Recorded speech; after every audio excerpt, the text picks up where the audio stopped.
د رئیس الوزرا اداري مرستیال چې د کډوالو ستونزو ته د رسیدنې عالي کمیسیون مشري پر غاړه لري په کابل کې په یوه خبري ناسته کې له ګاونډیو هېوادونو څخه د افغان کډوالو د پراخې ستنې له کبله اندېښنه څرګندوي.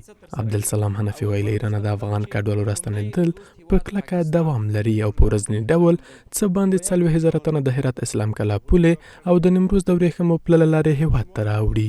د ښاغلي حنفي په خبره یوازې د روان کال په جون میاشت کې له ایرانه څه باندې 50,000 افغان کډوال هېواد ته راستانه شوي دي. در یک ماه اخیر در حدود نیم میلیون بیشتر از نیم میلیون نفر مهاجر از ایران به وطن برگشتند. در مجموع در سالهای اخیر بیشتر از 2 میلیون مهاجر از ایران و پاکستان و از دیگر کشورها در افغانستان عودت نمودند و یا به شکل اجباری اخراج شدند. ښاغلی حنفي له ګاونډیو هېوادونو غواړي افغان کډوالو سره د نړیوالو قوانینو او ښه ګاونډیتوب پر بنسټ چلند وکړي. نوموړی ټینګار کوي چې کډوالو سره ناسم چلند ګاونډیو هېوادونو سره د افغانستان پر اړیکو منفي اغیزې کوي.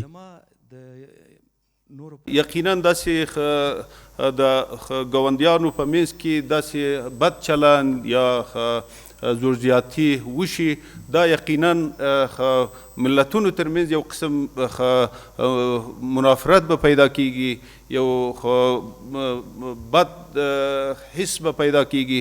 دا به په اوږدمهاله د ګاونډیانو ترمنځ به د عدم اعتماد یا هغه به سبب سي.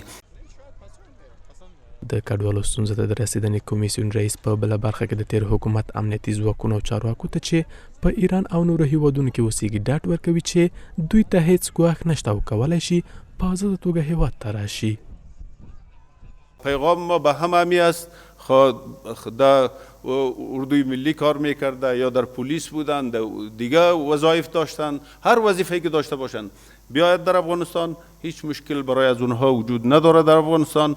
تشکری خاص میکنم از امارت اسلامی، برای ما آب داد، نان داد، مثلا حمایت کرد، عزت ما، آبروی ما، ناموس ما عزت کرد، مثلا امنیت ما را گرفت تا اینجا. مثلا تشکری خاص میکنم از مردم هرات.